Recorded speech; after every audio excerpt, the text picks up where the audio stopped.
Hi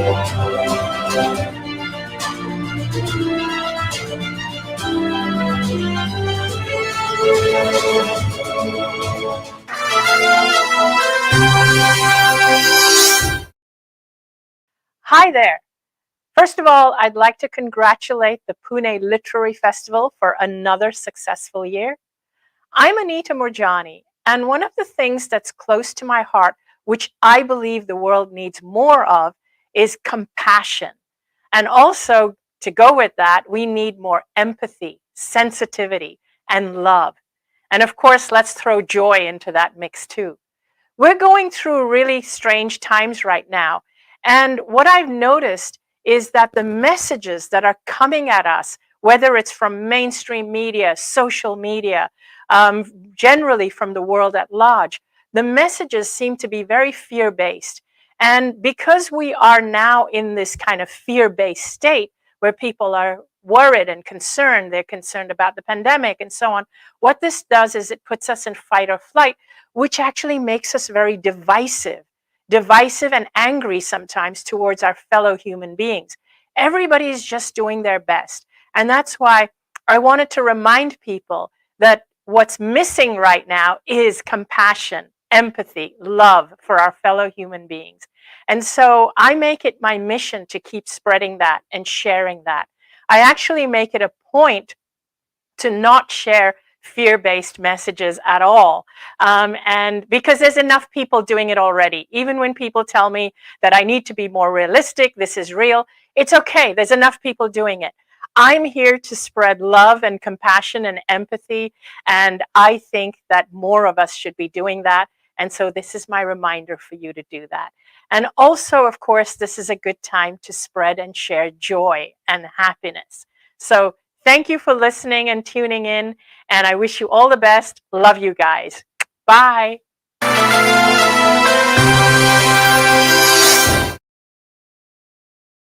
Good evening and welcome back to Studio One. We welcome Mr. Ananth Mahadevan and Ms. Preeti Chaturvedi to PILF Studio One. We are awaiting the discussion from the heart and art. National Film Award-winning media personality in films, television, theatre, and advertising since 1980.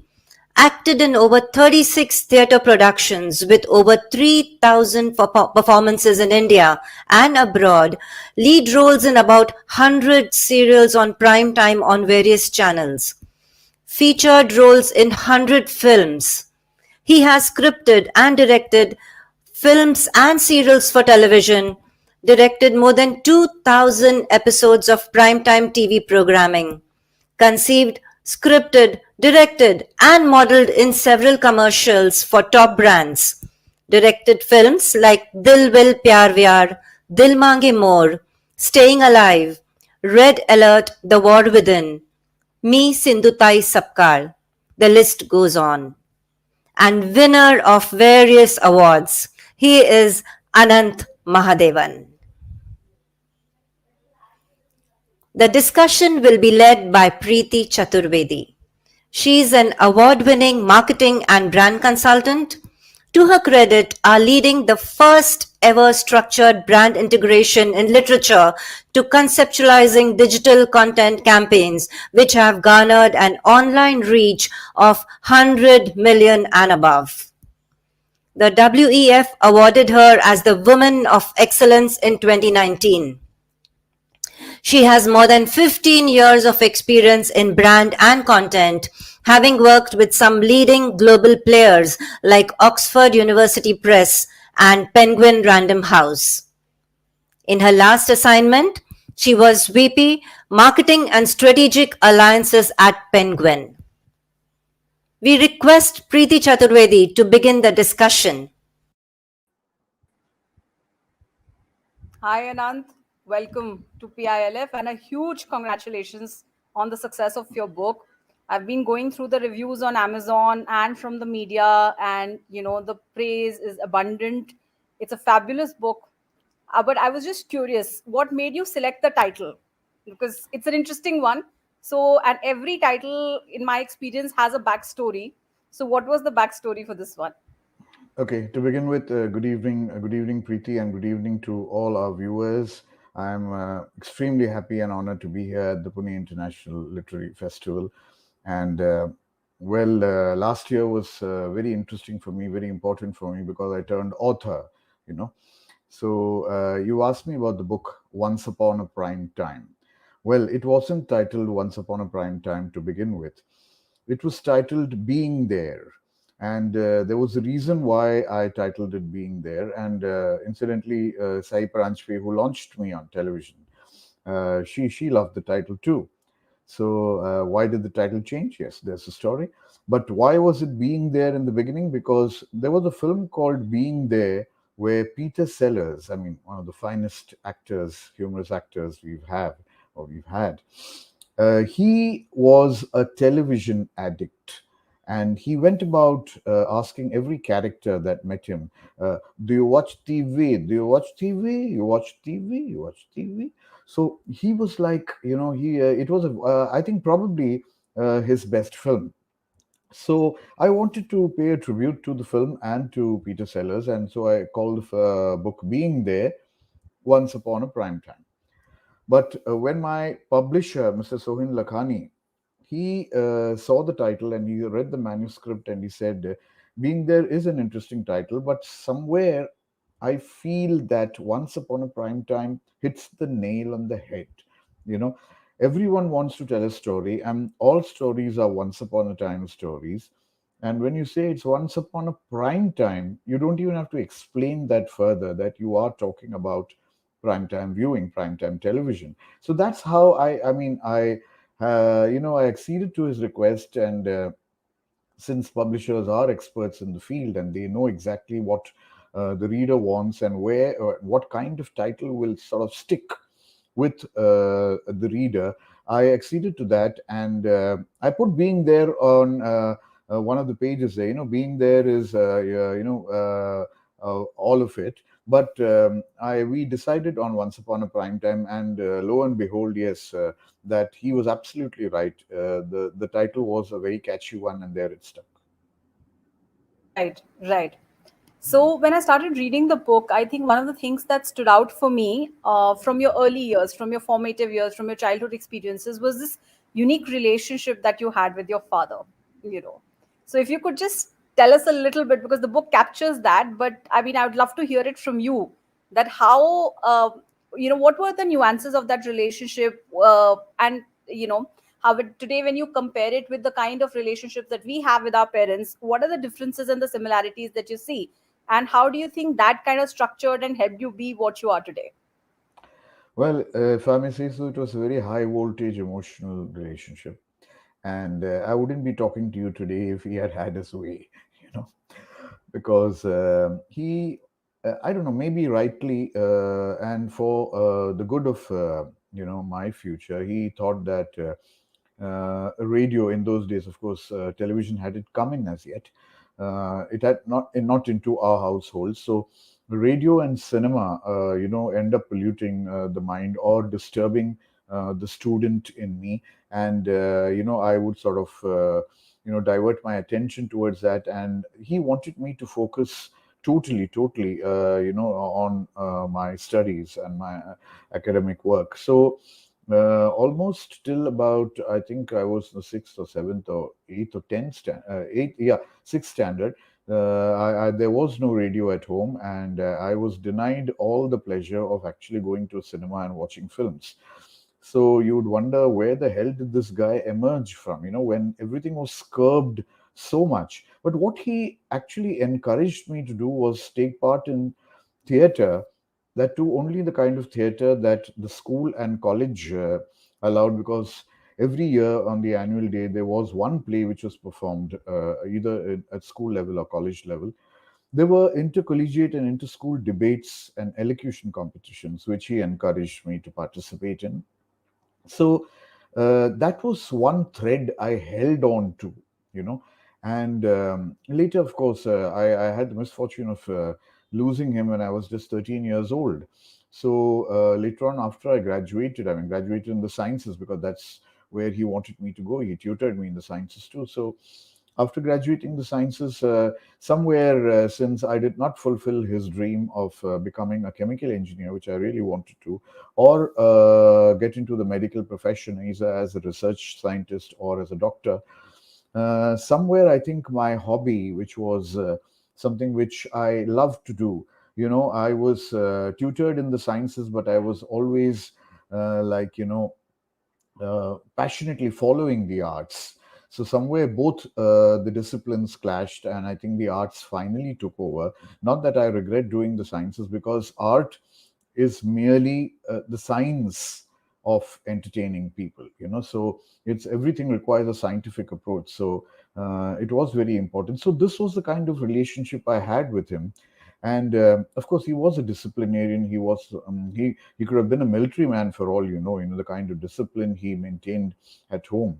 Even today, somewhere, for so many years, after 45 years after he passed away, I'm still petrified of, coming home after 8 o'clock. Somewhere, psychologically, subconsciously, the whole thing plays in my mind that maybe I'm getting late.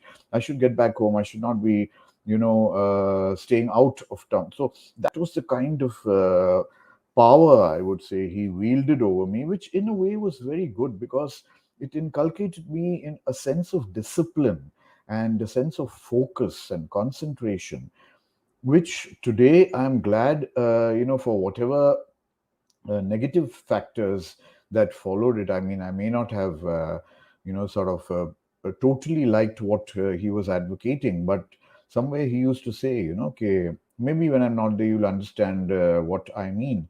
Today, I really, for all that I went through, not very pleasant at times, somewhere I feel that that certain discipline that has sort of crept into me was totally thanks to him. Right, right, right. At one point in the book, you talk about the fact that even though the actual, writing happened much later, but in your head, you were probably conceptualizing this book over, several years. So, the decision to write, write for cinema, etc., is a very, very different decision than, putting your life out there for everybody to kind of witness and consume in the form of a book. At what stage was like the first trigger that motivated you to even start conceptualizing that there will be a book in you one day?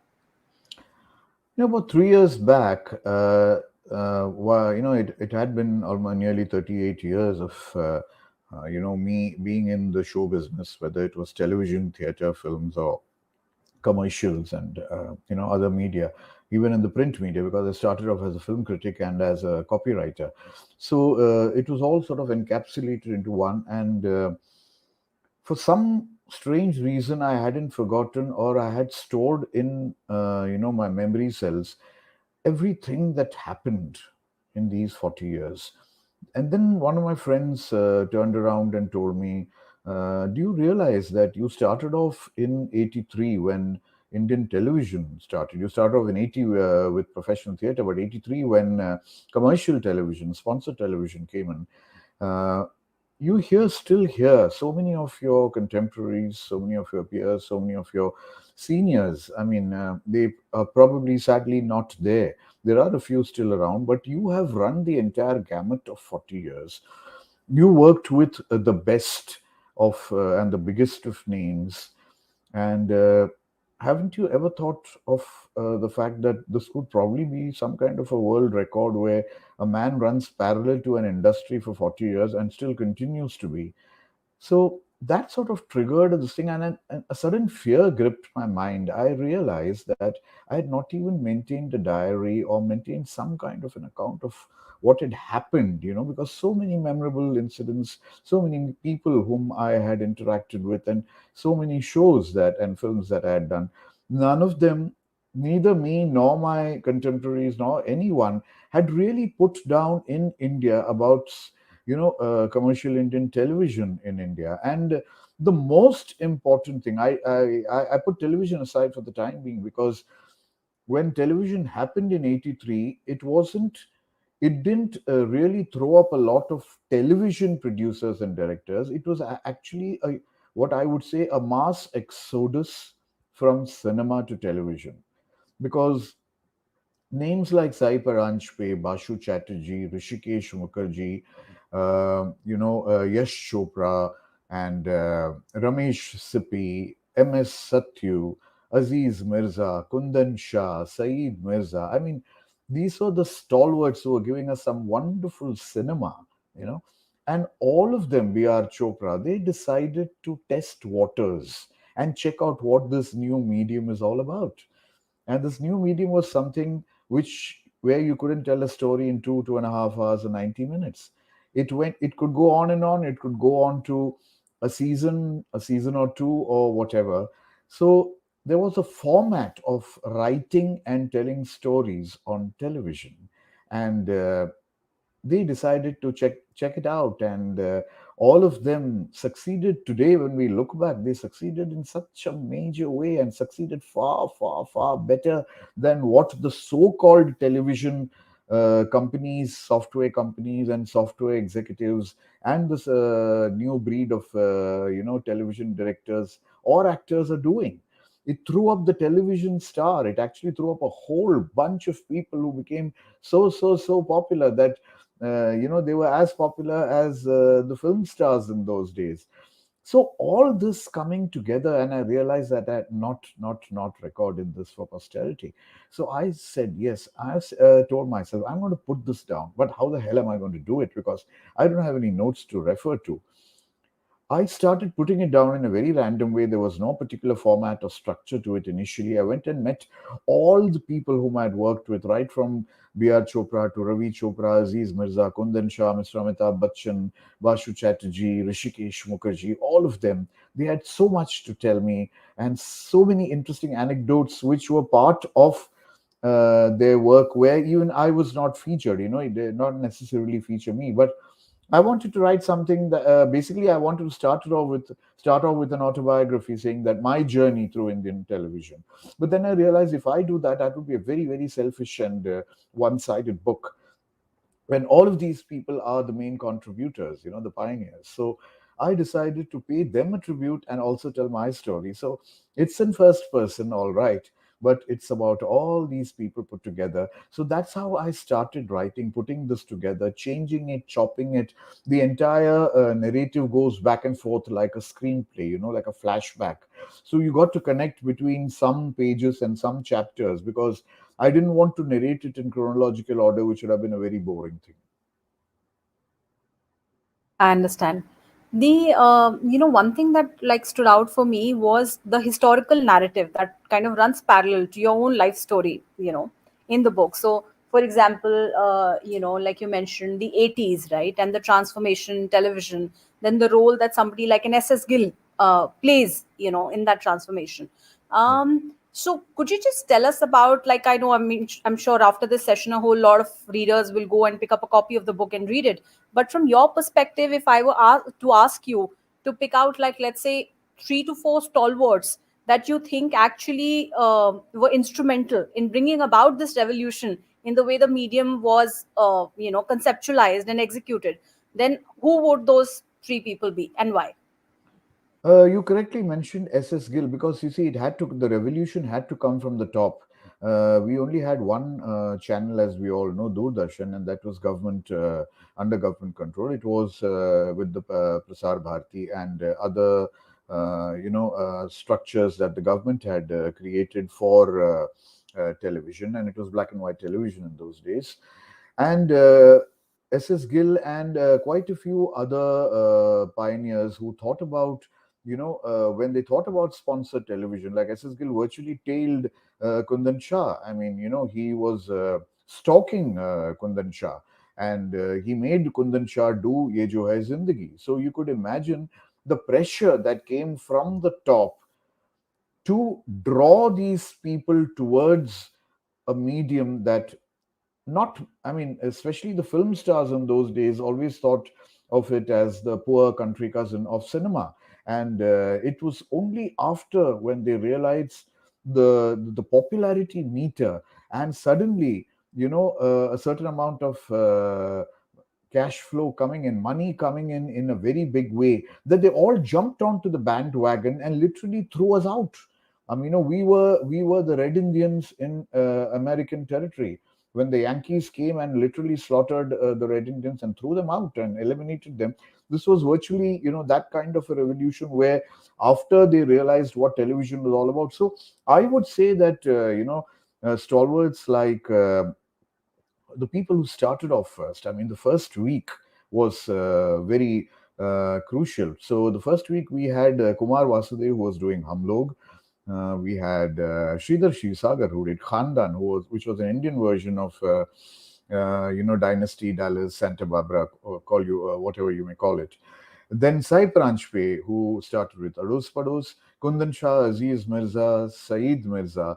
They were called the triumvirate, the Brahma, Vishnu, Mahesh of television. And this Aziz Mirza very jocularly says this, and he loves it. So they started Ye Jo Hai Zindagi on Fridays, and Saturdays, of course, was Hum Log again. That was the only show that went twice a week. And then Sundays, we had Vashu Chatterjee, Yash Chopra. Vashu Chatterjee did Rajni and Darpan. Yash Chopra did Khazana, which was short stories.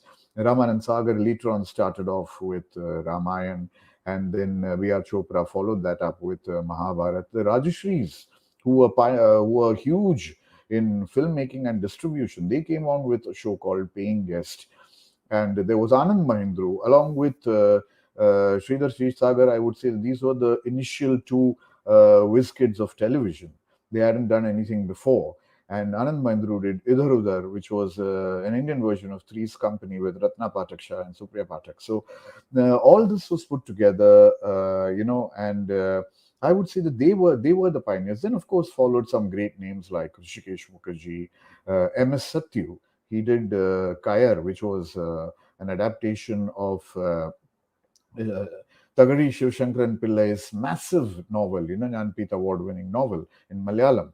And yes, I would say these were the kingpins of television. And if it wasn't for them, today, all those who are sitting on those chairs and sort of dictating what kind of programming should happen, if it wasn't for these people in the first 10 years, and then followed up by the satellite channel when a lot of newcomers came in, like the people who are making cinema today. I mean, you have Anurag Bashu, you have a lot of Sridhar Raghavan, and all these people who came in to do television with satellite television. They joined the group, but those were the pioneers. I mean, those were the big names who had dared to step in from cinema to television. So I would say that they are the forefathers and they are the founding fathers of Indian television in India. Right, right. You are somebody who's seen, like, I think 3 to 4 kind of major shifts, right, in the entertainment industry. Now with the latest and post COVID, the kind of almost monopoly that OTT enjoys at the moment, right? What what are the pros and cons of it? I mean, from an outside, from a consumer perspective, I think it's usually empowering, right? But from the point of view of the industry, from the point of view of the artists, from the point of view of the storytellers, what do you think works and doesn't work? And what kind of shift do you think that the OTT movement has introduced in India? Okay, let me go back. Let me put it this way. Let me go back to the start of the millennium in 2000, when the daily soap, as it was called, came in. Of course, we did have our measure of daily soaps in Swabhiman and Shanti. They were afternoon soaps. But when Star Plus took on the daily soap, full fledged, and there were a lot of daily soaps that were happening on prime time, and all the weekly programs got relegated or they all disappeared. So somewhere when that began, I would analyze it this way, that it's not easy to write 7 episodes or 5 episodes a week, and a writer has to actually deliver, or a team of writers have to deliver episode after episode without making it look monotonous, without making it look boring, or so what happened in the process, what the writing took a very bad beating, And if you had to churn out 20-23 minutes every day, it wasn't easy. Although all these soaps depended very heavily on the South Indian films of the 60s, Prasad Productions, Venus, AVM, all their films, Samaj Ko Badal Dalo, Jeene Ki Raah, and all the films that came in, each of those films, Saas Bhi Kabhi Bahu Thi, all these films were actually being adapted into these daily soaps, because now the daily soaps wanted to reach out to the hinterland in India. Initially, they did not have this problem in the 80s and the 90s. They had their viewership and they were very happy with some kind of a niche viewership for every category. You had several genres like the short stories, the historicals, the mythologicals, the classics, the thrillers, the suspense dramas, the horror dramas. They were all categorized very, very nicely and they had their audiences. But when the soaps came in, everything went for a toss. Everything became generic. There was no specific kind of genre that was being attempted. And all those sequences from all these melodramatic South Indian films were taken, and each scene was probably expanded into one episode of 20 minutes each day, so you could understand what kind of quality was finally, at the end of the day, filtered into television.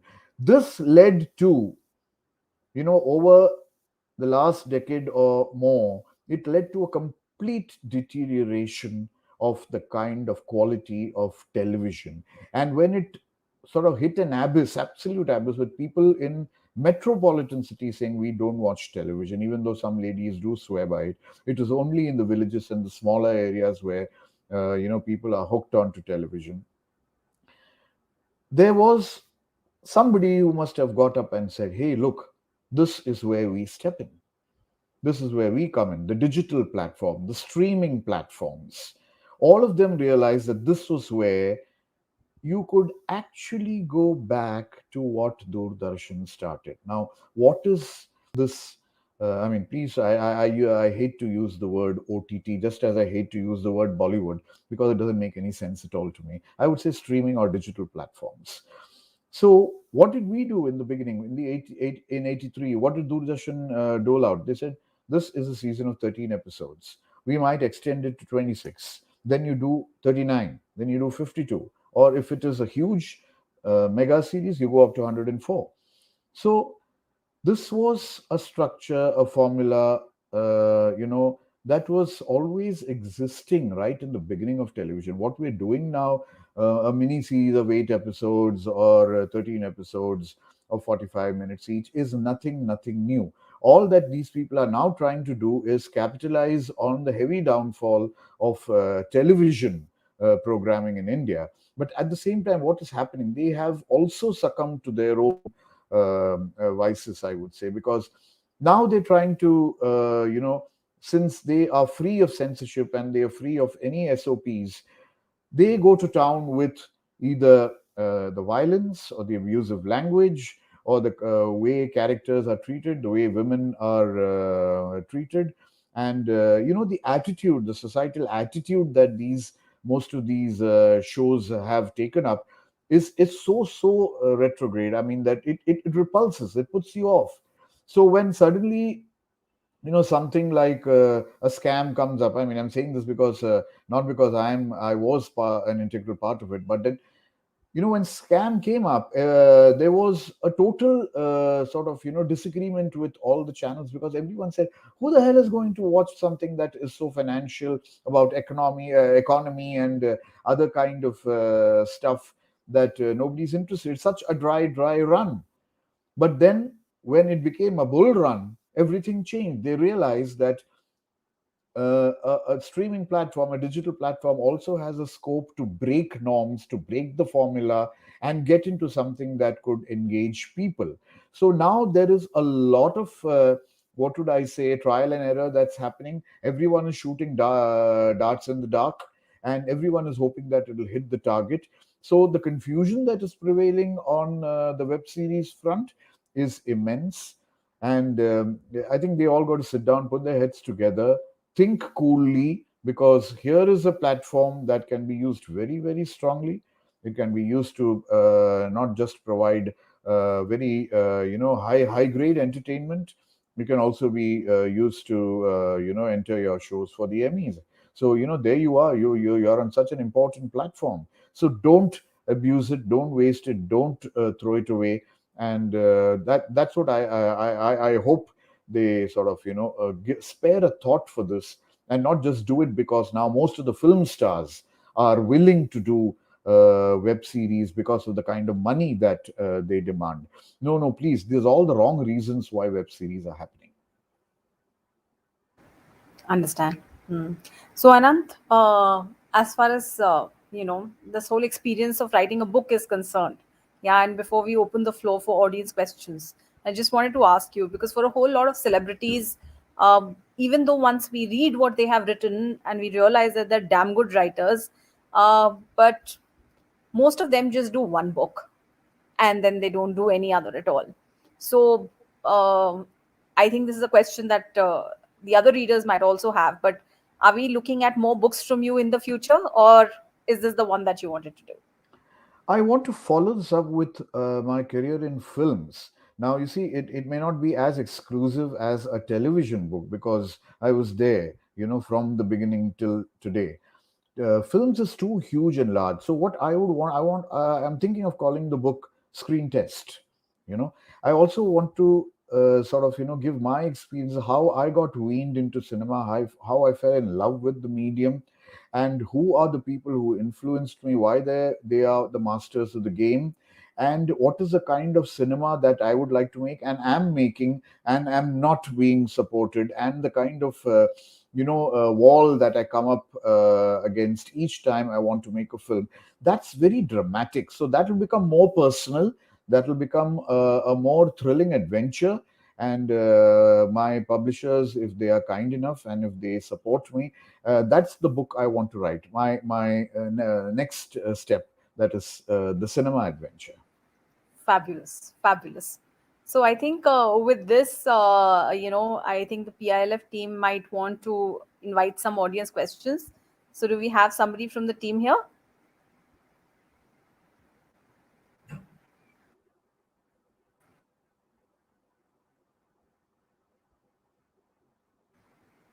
Okay. I can't see any questions here. I think this is something that, yeah. Is there anything that you would like to tell the readers before we sign off, Ananth? Any thoughts that you have that you'd like to share? And one reason why people should be reading the book? Well, the thoughts that I'd like to share is that I like to break the mold, break the glass ceiling, and try and achieve, excellence that would, qualify as world cinema, as global cinema. That is something very tough, and people don't let you do this here. So even in my book, if I write that book on cinema, it would be about the films that I would not be allowed to make. That's the kind of movies I've made. So I would want to take that a step further and see if I would get the support of producers who would let me do uncompromising cinema. I mean, we had great names in Indian cinema like Satyajit Ray, Mrinal Sen, Ritwik Ghatak, Adur Gopal Krishnan, Arvindan, KG George, Girish Kasarwalli, and Shaji Karun, of course, followed by Shyam Benegal and Govind Nilani, uh, to name a few of them. So there is no reason why the kind of people who supported them, the kind of producers who unwaveringly, without unquestioningly supported them and helped them to make great cinema. Unfortunately, we do not have that kind of breed here because everyone is worried about ROI, that's return on investment. So I understand because money is a huge thing, but then I would say the sea of creativity is far, far, far huge than the sea of commerce. So we are talking about the creative, field. So that's I really hope and dream that I would be allowed to make the kind of films that I want to make. That's number one. Number two, one reason why this book should be read. Well, it virtually is a reference book and a textbook for what happened from 1983 till today on the television screen, and who were the stalwarts, who and why they decided to get into television. So the journey from cinema to television and what television was all about, I think that's the only record on paper uh, on Indian television. So I think it could be much more than an enjoyable read. It could be a reference book for all time. Brilliant. Thank you so much for your time, Ananth. Thank you so much for joining us. And it has been a great pleasure chatting with you. Have a great day ahead. Take care. Thank you, Preeti. Thank you so much. And thank you, viewers, for having me here. And I hope you'll read the book and please give me your feedback. It will be valuable. That was a refreshing discussion coming from personal experiences. We all enjoyed it. Thank you, Mr. Mahadevan and Ms. Chaturvedi, for being our PILF guests. Our next conversation, Sumitra Chatterjee, a filmmaker remembers, begins in 15 minutes with Suman Ghosh and Soma Ghoshal. Join us for the same at 8 p.m.